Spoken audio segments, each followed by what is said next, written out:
혹시 유산 상속 때문에 가족끼리 다투는 걸 본 적 있나요? 돈 앞에서 변하는 사람들의 모습을 목격한 적은요? 오늘의 주인공도 그런 상황에 놓였습니다. 남편을 잃고 홀로 두 아이를 키우며 시아버지를 모셨던 한 여인의 이야기죠. 그런데 대낮에 낡은 창고에서 한 남자가 쓰러진 채 발견됩니다. 그의 손에 쥐어진 봉투 하나가 모든 것을 뒤바꿔 놓았습니다. 이야기의 주인공, 박미영 씨. 35의 남편을 잃고 홀로 남겨진 여인입니다. 그날도 그녀는 새벽부터 분주했어요. 초등학생인 두 아이의 도시락을 싸고 아침을 차려 먹인 뒤 학교에 보내고 나서야 비로소 한숨을 돌릴 수 있었죠. 엄마, 오늘 준호네 아빠가 운동회 오신다는데 우리 아빠는 언제 와? 둘째 아이의 순진한 질문에 미영의 가슴이 먹먹해졌어요. 아이들에게는 아직 아빠가 하늘나라에 갔다는 사실을 제대로 설명하지 못했거든요. 아빠는 멀리 일하러 가셨어. 곧 올 거야. 거짓말이었지만 아이들을 위한 거짓말이었어요. 남편이 세상을 떠난 지 이제 3년이 흘렀습니다. 교통사고였어요. 한순간에 가장을 잃은 가족이 된 거죠. 보험금도 많지 않았고 남편이 남긴 재산이라곤 작은 전셋집과 몇백만 원의 적금이 전부였어요. 하지만 미영에게는 버팀목이 있었습니다. 바로 시아버지였죠. 시아버지 박종철 어르신은 75의 연세에도 정정하셨어요. 젊은 시절 건설업으로 성공해서 제법 재산을 모으신 분이었죠. 시내 한복판에 빌딩 2채, 교외에 땅 몇 필지, 그리고 시골에 있는 고향집까지 여러모로 든든한 어른이셨습니다. 미영아, 고생이 많구나. 내가 살아있는 한 너와 아이들 걱정은 하지 마라. 시아버지의 따뜻한 말씀에 미영은 그나마 위안을 얻었어요. 다른 며느리들처럼 시아버지와 갈등을 겪는 것도 아니었고 오히려 친딸처럼 예뻐해 주셨거든요. 아버님, 제가 아무것도 해드리는 게 없어서 죄송해요. 무슨 소리냐? 내가 우리 집안을 지켜주고 있지 않느냐? 그것만으로도 고맙다. 시아버지는 항상 그렇게 말씀하셨어요. 미영이 두 아이를 키우면서도 틈틈이 안부를 묻고 명절 때마다 정성스럽게 차례상을 차리는 모습을 보시면서 많이 대견해 하셨죠. 하지만 모든 게 평화로운 건 아니었습니다. 남편에게는 형이 둘 있었어요. 큰아주버님 박정호, 둘째 아주버님 박정수. 이 두 형들은 미영을 곱게 보지 않았습니다. 아버지, 재수 씨한테 너무 잘해주시는 거 아니에요? 큰아주버님 정호가 어느 날 대놓고 말했어요. 막내 죽은 지도 벌써 몇 년인데 며느리라고 계속 챙겨주실 건가요? 애들도 다 컸는데 혼자서 살아가야죠. 둘째 아주버님 정수도 거들었어요. 맞아요, 아버지. 우리도 각자 가정이 있는데 재수 씨만 계속 특별 대우 받으면 형평성에 안 맞죠. 하지만 시아버지는 단호했습니다. 너희들은 뭐가 부족하냐? 각자 사업도 하고 아내도 있고 자식들도 다 장성했지 않느냐? 미영이는 홀로 아이 둘을 키우고 있는데 내가 도와주는 게 당연하지. 형들은 그런 아버지의 모습이 못마땅했어요. 특히 아버지가 미영의 아이들을 끔찍이 아껴하는 걸 보면 질투가 났죠. 저 여자가 애들 내세워서 아버지 마음을 훔치고 있어. 나중에 재산 분할할 때 문제 될 거야. 형들은 종종 이런 이야기를 나누곤 했습니다. 그러던 어느 날 운명의 그날이 찾아왔어요. 시아버지께서 갑자기 쓰러지신 겁니다. 뇌출혈이었어요. 병원으로 급히 옮겨졌지만 의식을 회복하지 못한 채 일주일을 버티시다가 결국 세상을 떠나셨습니다. 장례식장은 문상객들로 북적였어요. 시아버지가 워낙 덕망 높으신 분이었거든요. 미영은 상주는 아니었지만 며느리로서 조의를 받으며 장례 절차를 도왔습니다. 하지만 마음 한켠에는 불안감이 자리 잡고 있었어요. 이제 든든한 버팀목을 잃게 된 거니까요. 장례가 끝나고 며칠이 지났을 때 큰아주버님 정호로부터 전화가 왔습니다. 재수 씨 내일 사무실로 와. 아버지 재산 정리하는 일로 변호사랑 만나기로 했어. 목소리가 차갑고 사무적이었어요. 평소의 그와는 다른 모습이었죠. 다음 날 미영은 두 아주버님들과 함께 변호사 사무실에 앉아 있었습니다. 유언장이 없으니까 법정 상속으로 진행하게 됩니다. 배우자가 없으니 자녀들이 균등하게 나눠 가지시면 되고요. 변호사의 설명이 이어졌어요. 전체 재산 규모가 대략 200억 원 정도 되니까 삼형제가 각각 66억씩 가져가시면 됩니다. 물론 세금은 별도고요. 200억. 미영은 숨이 막혔어요. 그런 큰 재산이 있는 줄 몰랐거든요. 그런데 말이야. 큰아주버님 정호가 입을 열었어요. 재수 씨는 며느리니까 상속 대상이 아니잖아. 애들이 미성년자니까 재수 씨가 후견인 역할은 하겠지만 법적으론 애들 몫이지. 맞습니다. 손자분들이 각각 아버님 재산의 일부를 상속받을 권리는 있지만 미성년자니까 성인이 될 때까지는 법정 대리인이 관리하셔야죠. 미영의 가슴이 철렁 내려앉았어요. 아이들 몫이라고는 하지만 결국 자신은 아무것도 받을 수 없다는 뜻이었거든요. 그때 둘째 아주버님 정수가 나섰어요. 근데 생각해보니까 아버지 재산 중에 애매한 부분들이 있어.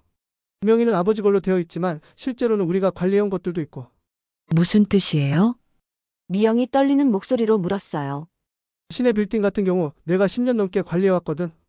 임대료 받고 수리비 내고 세금 처리하고. 사실상 내 것이나 다름없지. 큰아주버님도 거들었어요. 맞아. 교회 땅들도 내가 개발 계획 세우고 투자해온 거야. 명의만 아버지 걸로 되어 있을 뿐이지 실질적으론 우리 돈이 들어간 거라고. 변호사가 난처한 표정을 지었어요. 그런 부분은 증빙 서류가 있으시면 별도로 검토해 봐야겠네요. 형들은 서로 눈빛을 주고받더니 미영을 향해 돌아섰어요. 재수 씨 알잖아. 우리가 그동안 아버지 사업 도와드리느라 얼마나 고생했는지. 내가 애 키우고 있을 때 우리는 밤낮 없이 뛰어다녔어. 애들 몫은 어차피 크면 줄 테니까 그때까지는 우리가 관리하는 게 맞지 않을까? 미영은 말문이 막혔어요. 무슨 말을 해야 할지, 어떻게 반박해야 할지 모르겠더라고요. 사실 미영은 재산에 대해 욕심이 있었던 것도 아니에요. 그저 두 아이가 성인이 될 때까지 큰 어려움 없이 키울 수 있었으면 하는 바람뿐이었거든요. 하지만 형들의 태도를 보니 그마저도 쉽지 않을 것 같았어요. 재산 분할 회의가 끝난 지 며칠이 지났어요. 미영은 밤잠을 이루지 못했습니다. 두 아주버님들이 하는 말을 들어보니 아이들 몫으로 돌아올 상속 재산도 크게 줄어들 것 같았거든요. 엄마 왜 요즘 밤마다 뒤척여요? 큰아이가 걱정스러운 표정으로 물었어요. 아니야, 괜찮아. 그냥 할아버지 생각이 나서. 거짓말이었지만 아이들에게 걱정을 끼칠 순 없었어요. 그러던 어느 날 큰아주버님 정호에게서 전화가 왔습니다. 재수 씨 아버지 시골집 정리해야 하는데 좀 다녀와 줄래? 우리는 사업 때문에 바빠서. 시아버지의 고향집. 그곳은 미영에게도 추억이 많은 곳이었어요. 시집 온 첫 해부터 명절마다 가서 차례를 지냈고 아이들도 그곳에서 뛰어놀며 자랐거든요. 알겠어요. 주말에 다녀올게요. 토요일 아침 미영은 두 아이와 함께 시골로 향했습니다. 버스로 2시간을 달려 도착한 시골집은 적막했어요. 시아버지가 계실 때는 그렇게 따뜻하고 정겨웠는데 이제는 그냥 빈집일 뿐이었죠. 할아버지, 둘째 아이가 시아버지의 유형을 보며 눈물을 뚝뚝 흘렸어요. 미영도 같이 울컥했습니다. 집안을 둘러보니 정리할 게 산더미였어요. 시아버지께서 평생 모아두신 물건들, 오래된 사진들, 각종 서류들. 어디서부터 손을 대야 할지 막막했죠. 엄마 저기 창고에도 뭔가 많이 있어요. 큰아이가 뒤편 창고를 가리키며 말했어요. 미영은 아이들을 집에 남겨두고 혼자 창고로 향했습니다. 오래된 농기구들과 잡동사니들이 가득했어요. 먼지가 폴폴 날리는 것을 보니 오랫동안 사용하지 않은 공간 같았죠. 구석구석 정리하면서 쓸만한 것과 버릴 것을 분류하고 있는데 어디선가 신음소리가 들렸어요. 미영은 깜짝 놀라 주위를 둘러봤습니다. 그리고 창고 구석진 곳에서 한 남자가 쓰러져 있는 걸 발견했어요. 어머, 아저씨, 괜찮으세요? 서둘러 다가가 보니 중년 남성이 바닥에 쓰러져 있었어요. 옷차림을 보니 양복을 입고 있었고 손에는 낡은 봉투를 꼭 쥐고 있었죠. 미영은 급히 119에 신고했어요. 그리고 그 남자의 의식이 돌아올 때까지 물수건으로 이마를 닦아주며 돌봤습니다. 1시간쯤 지났을까요? 그 남자가 천천히 눈을 떴어요. 여기가 어디죠? 시골 창고예요. 아저씨가 쓰러져 계셨어요. 괜찮으세요? 남자는 힘겹게 몸을 일으키며 주위를 둘러봤어요. 그러다 미영의 얼굴을 자세히 보더니 깜짝 놀라는 표정을 지었습니다. 혹시 박미영 씨인가요? 네. 저를 어떻게 아세요? 저는 김정민 법무사입니다. 고인이 되신 박종철 어르신의 법률 업무를 전담했던 사람입니다. 미영은 또 한 번 놀랐어요. 시아버지의 법무사라니. 아, 그러고 보니 아버님이 법무사 선생님 이야기를 가끔 하셨어요. 그런데 여기서 뭘 하고 계신 거예요? 김 법무사는 잠시 말을 멈췄다가 손에 쥐고 있던 봉투를 내려다봤어요. 사실 어르신께서 돌아가시기 전에 저에게 부탁하신 일이 있어서요. 그분은 두 아주버님들이 재산에 욕심을 내는 것을 눈치채고 계셨습니다. 그게 무슨, 특히 큰아주버님과 둘째 아주버님이 아버님 몰래 명의를 이전하거나 회사 돈을 빼돌렸다는 사실을 알고 계셨죠. 미영은 충격을 받았어요. 그런 일이 있었다니. 그래서 어르신께서는 만약 자신에게 무슨 일이 생기면 이 봉투를 미영 씨에게 전해달라고 하셨어요. 봉투 안에는 두 아주버님들이 한 불법 행위의 증거가 담겨 있습니다. 김 법무사가 미영 앞에 봉투를 내밀었어요. 이게 저에게 주시려던 건가요? 네, 그리고 진짜 유언장도 이 안에 있습니다. 두 아주버님들이 찾으려는 것도 바로 이 유언장이죠. 미영은 가슴이 쿵했어요. 진짜 유언장이라니. 그분들은 제가 가진 유언장이 가짜라고 거짓말을 퍼뜨리고 저를 납치해서 이 봉투를 빼앗으려 했어요. 저를 따라붙는 사람이 있어서 이 창고로 숨어 들어왔다가 그만 쓰러지고 말았네요. 미영은 아이들을 데리고 서울로 돌아왔어요. 하지만 김 법무사가 준 봉투는 아직 열어보지 못했습니다. 무엇이 들어있을지 두렵기도 하고 한편으로는 기대도 되고 복잡한 심정이었거든요. 그날 밤 아이들이 잠든 후에야 미영은 조심스럽게 봉투를 열어봤어요. 첫 번째로 나온 건 시아버지의 친필 편지였어요. 사랑하는 며느리 미영에게. 이 편지를 읽고 있다면 아마 내가 세상을 떠난 후일 것이다. 그동안 고생 많았다. 막내를 잃고도 굴복하지 않고 두 아이를 훌륭하게 키워준 것. 그리고 나라는 늙은이를 친아버지처럼 모셔준 것. 정말 고맙다 하지만 내가 걱정되는 건 너의 앞날이다. 정호와 정수가 어떤 마음을 품고 있는지 나는 안다. 그들은 돈 앞에서 가족도 있는 자들이다. 너와 아이들의 목까지 탐낼 것이 뻔하다. 하지만 걱정하지 마라. 내가 모든 것을 준비해 두었다. 진실은 반드시 밝혀질 것이고 헌신한 자가 결국 승리할 것이다. 미영의 눈에 눈물이 핑 돌았어요. 시아버지께서 자신을 이렇게 생각해 주셨다니. 편지 뒤에는 각종 서류들이 들어있었어요. 부동산 등기부 등본, 은행거래 내역서, 회사 장부 그리고 놀라운 내용들이 적힌 문서들이었죠. 서류를 하나하나 읽어보니 충격적인 사실들이 드러났어요. 큰아주버님 정호는 시아버지 명의의 빌딩 임대료를 자신 계좌로 빼돌리고 있었어요. 월 임대료가 1억 원인데 시아버지에게는 5천만 원만 드리고 나머지는 관리비라는 명목으로 가로챈 거였죠. 둘째 아주버님 정수는 더 심했어요. 시아버지 명의의 땅을 담보로 대출을 받아서 자신의 사업에 사용하고 있었어요. 그 규모가 무려 50억 원이었습니다. 그뿐만이 아니었어요. 두 아주버님은 공모해서 시아버지의 회사 매출도 조작하고 있었어요. 실제 매출보다 적게 신고해서 세금을 적게 내고 그 차액은 자신들이 가로챈 거였죠. 어떻게, 이런 일이, 미영은 믿을 수가 없었어요. 평소에 그렇게 효자 노릇을 하던 아주버님들이 뒤에서는 이런 일을 하고 있었다니. 마지막 페이지에는 시아버지의 또 다른 메시지가 있었어요.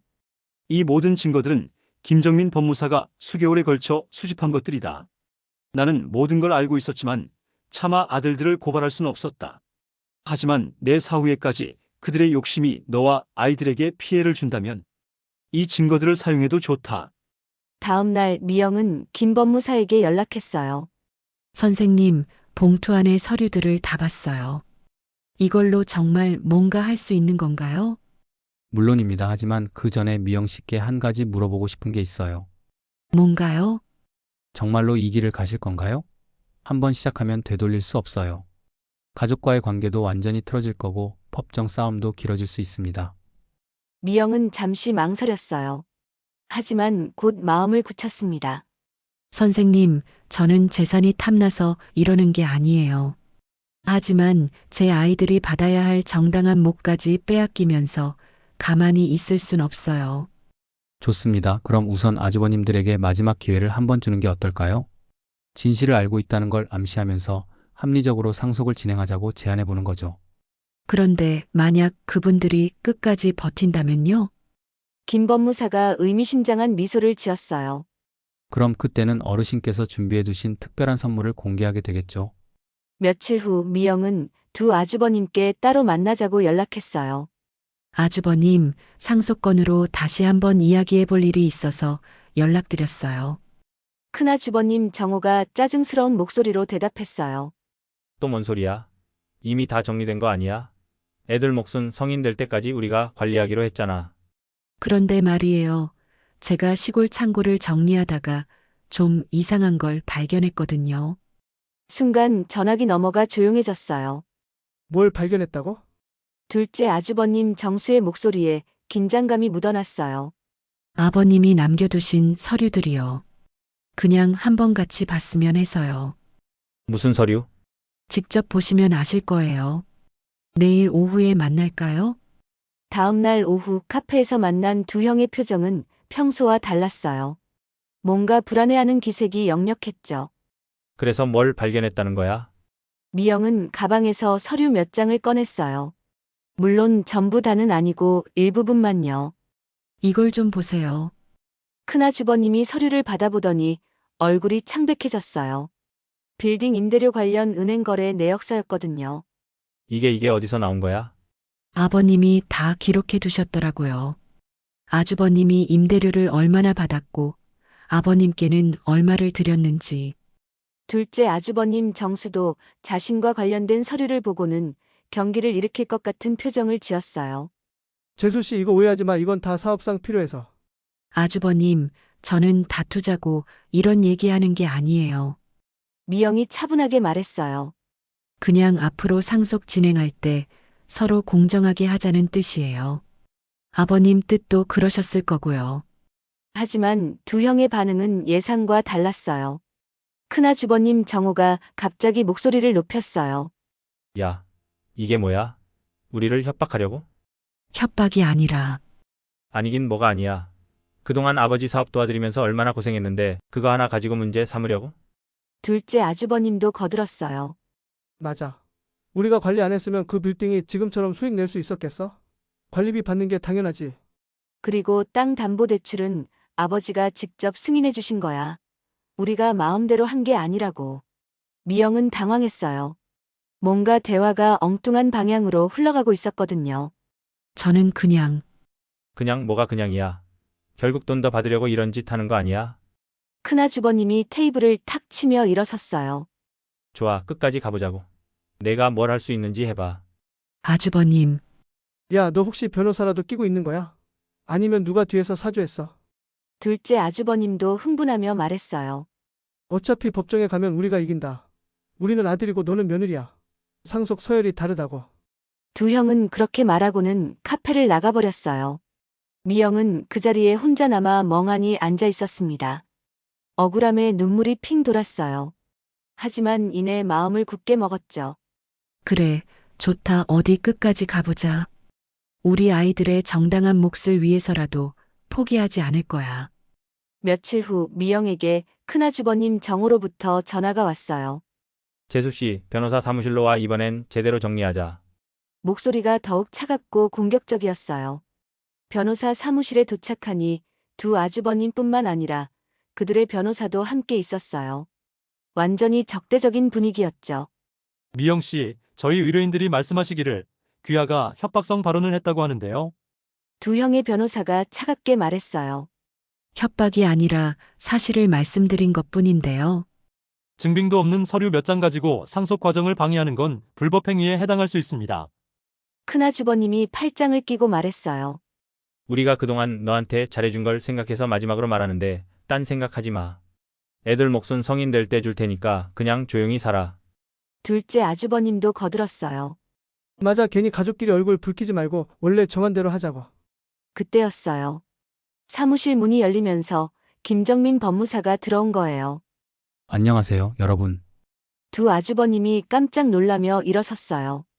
김정민 법무사. 당신이 여기 어떻게? 그들의 변호사마저도 당황한 표정을 감추지 못했어요. 오늘 이 자리에 특별한 것들을 가지고 왔습니다.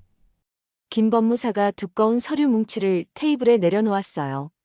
두 아주버님의 변호사가 경계하며 물었어요. 이게 뭔가요? 박종철 어르신께서 생전에 직접 준비하신 서류들입니다. 상속과 관련된 매우 중요한 내용들이 담겨 있죠. 큰아주버님 정호의 얼굴이 또 창백해졌어요.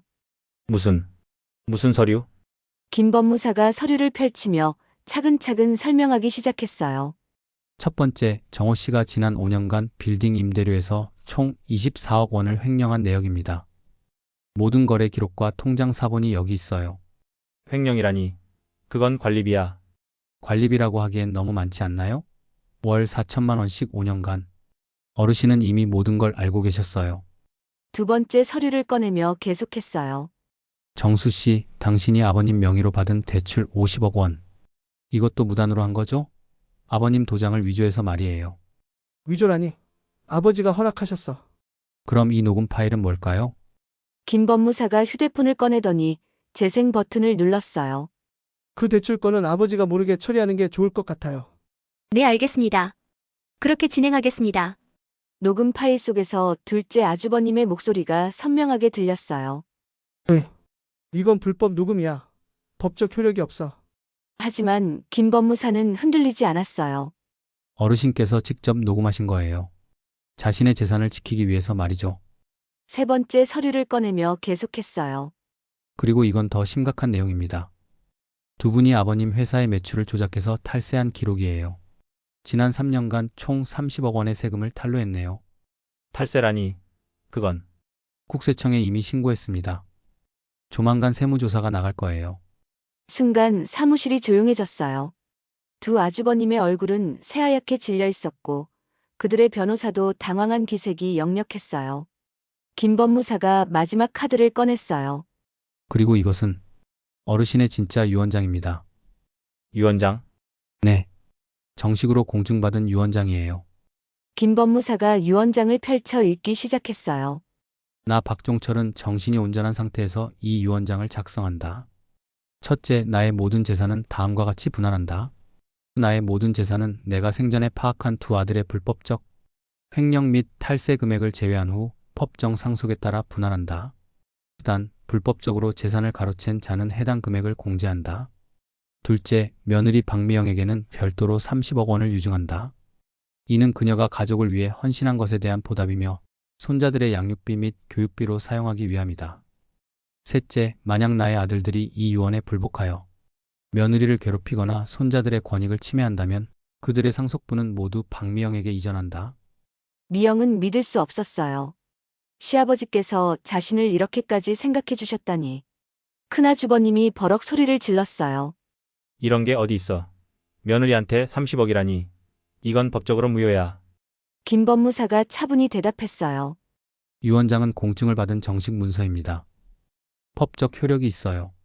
그리고 잠시 멈춘 후 의미심장하게 말했어요. 두 분이 지금까지 한 행동들을 보면 유언장의 세 번째 조건에 정확히 해당하네요. 세 번째 조건? 며느리를 괴롭히고 손자들의 권익을 침해했죠. 따라서 두 분의 상속분은 모두 박미영 씨에게 이전됩니다. 둘째 아주버님이 다급하게 말했어요. 그건 오해야. 우리가 언제 괴롭혔어? 오늘 협박하신 거 녹음해놨어요. 그리고 지난 몇 달간의 행태도 모두 기록되어 있습니다. 두 아주버님의 변호사가 서류들을 검토해 보더니 고개를 저었어요. 의뢰인분들, 이건 법적으로 대응하기가 어렵겠는데요. 증거가 너무 명확해요. 그럼 어쩌라고? 탈세 부분은 이미 국세청에 신고된 상태라면 형사처벌까지 받을 가능성이 높습니다. 큰아주버님이 주저앉았어요. 이럴 수가. 김 법무사가 마지막으로 말했어요. 어르신께서 마지막 메시지를 남기셨어요. 또 다른 편지를 꺼내 읽기 시작했어요. 정호야, 정수야. 너희들이 이 편지를 듣고 있다면 아마 모든 진실이 밝혀진 후일 것이다. 나는 너희들을 사랑했다. 하지만 돈 앞에서 가족도 있고 며느리와 손자들까지 괴롭히는 너희들을 용서할 수는 없었다. 욕심은 결국 독이 된다. 이번 일로 깨달았으면 한다. 진정한 가족의 의미를, 그리고 사람이 살아가는 이유를 말이다. 그 후 일주일이 지났어요. 국세청 세무조사가 시작되었고 두 아주버님의 탈세 사실이 언론에까지 보도되었어요. 그들이 운영하던 사업체들은 큰 타격을 받았죠. 큰아주버님 정호는 횡령 혐의로, 둘째 아주버님 정수는 사기와 탈세 혐의로 검찰 조사를 받게 되었어요. 그들이 그토록 욕심내던 재산은 세금과 벌금, 그리고 변호사 비용으로 거의 다 날아가 버렸죠. 반대로 미영은 시아버지의 유언에 따라 30억 원을 유증받게 되었고 두 아주버님의 상속 포기로 인해 추가 재산까지 상속받게 되었어요. 하지만 미영에게 가장 큰 선물은 돈이 아니었어요. 어느 날 저녁 미영은 아이들과 함께 저녁을 먹으며 말했어요. 너희들 할아버지가 우리를 정말 많이 사랑하셨구나. 엄마, 할아버지가 우리한테 편지 남기신 것도 있어요? 큰아이가 물었어요. 미영은 시아버지가 손자들에게 남긴 편지를 꺼냈어요.